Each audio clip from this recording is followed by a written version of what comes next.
আসসালামু আলাইকুম, hello everyone, কেমন আছেন সবাই? আশা করছি অনেক ভালো আছেন and it's me Tasnim. Welcome to my channel moonshine Tasnim. আজকে আরও একটা নতুন ব্লগ নিয়ে চলে আসলাম আপনাদের মাঝে, আশা করি ভালো লাগবে।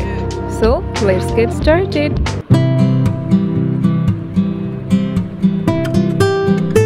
তো আজকে দুপুরে খাওয়া দাওয়া শেষ করে আমি চাচ্ছিলাম একটু গল্পের বই পড়ি একটা।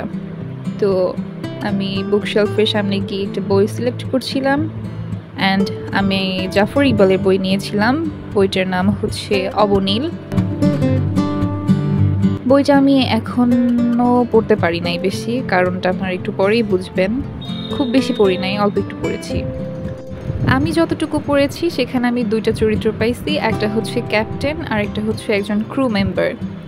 তো গল্পের শুরুটা হয় একটা স্পেসশিপে। এখানে একজন ক্যাপ্টেন থাকে যে অন্যমনস্কভাবে টেবিলের ওপর শব্দ করতে থাকে। পেছনে একটা শব্দ শুনে সে পেছন দিকে তাকায় দেখে যে তার হচ্ছে মহাকাশযানের একজন ক্রু কন্ট্রোল রুমের সামনে দাঁড়ায় আছে। তো সে বলে যে কেন দাঁড়ায় আছো, হাবিজাবি, এখন মনে করতে পারতেছি না, এরকম কিছু কিছু কথোপকথন তাদের পড়েছি। তো যাই হোক, এখানে বসে আমি একটু পড়ছি, মানে 2-1 পেজ মনে হয় পড়ছি। তারপরে এই যে চলে আসছে আমার আব্বাজান, চলে আসছে। অনেকক্ষণ ধরে নাকি আমার কাছে আসতে চাচ্ছিল। ও দুপুরেও আমার কোলে আসতে চাইছে, কিন্তু কি যেন কাজে আমি ব্যস্ত ছিলাম, ওকে নিতে পারি নাই। এই যে সেই দুষ্টামি শুরু হয়েছে।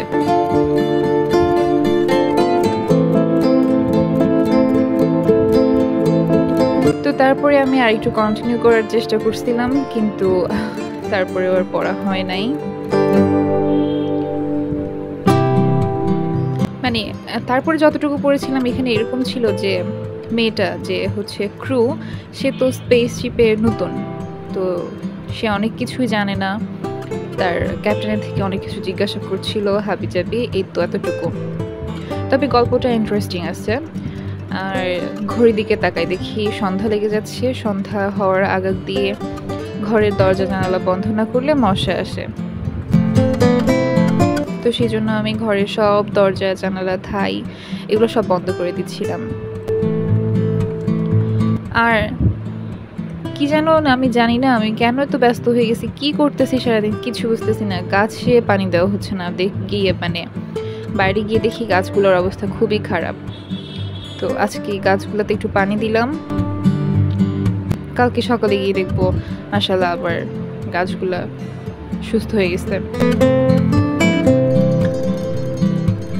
এই গরমের মধ্যে যে আম্মা ভাবি মানে সবাই আসছে, ওদেরকে নিয়ে যে একটু বাইরে যাব, বাইরে যাওয়াও হচ্ছে না, কারণ এত বেশি গরম পড়তেছে। আর সাহাল তো একদমই গরম সহ্য করতে পারে না, একটু গরম লাগলেই ওর গাল লাল হয়ে যায়, আরও অনেক কান্নাকাটি করে, খিনখিন করে।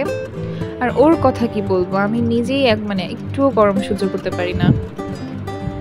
খুবই খুবই অস্বস্তিকর অবস্থা, মানে সারাদিন বাসায় থেকেও কুলাইতে পারতেছি না। মানে যারা বাসায় বাইরে কাজ করতেছে ওদেরকে স্যালুট, আসলেই ওদেরকে স্যালুট। এই গরমের মধ্যে শুধু আসলে সব কিছুই অভ্যাসের বিষয়। হয়তো আমি অভ্যস্ত না, তাই আমার এত কষ্ট হচ্ছে, কিন্তু ওরা ওদের কাজ ঠিকই করে যাচ্ছে, কারণ এটা ওদের দায়িত্ব। যাই হোক, সন্ধ্যার দিকে আমরা আবার একটু নুডলস করেছিলাম। আর এখানে খুবই ইজি প্রসেসে নুডলস করা হয়েছে, কোনো সস টস মানে কিছুই ইউজ করা হয় নাই। এই জন্য আমি আর আলাদা করে কিছু বললাম না। যদি একটু স্পেশাল করে মানে রান্না করা হইতো তাইলে বা বলতাম রেসিপিটা, কিন্তু এখানে যেহেতু কোনো সেভাবে সেরকম মশলা হাবিজাবি কিছু ইউজ করা হয়নি, তাই বললাম না। যাই হোক, আজকে তাহলে আমার ভিডিওটা এখানেই শেষ করছি। দেখা হবে আবার নতুন কোনো ভিডিওতে। সে পর্যন্ত ভালো থাকুন, সুস্থ থাকুন, আল্লাহ হাফেজ।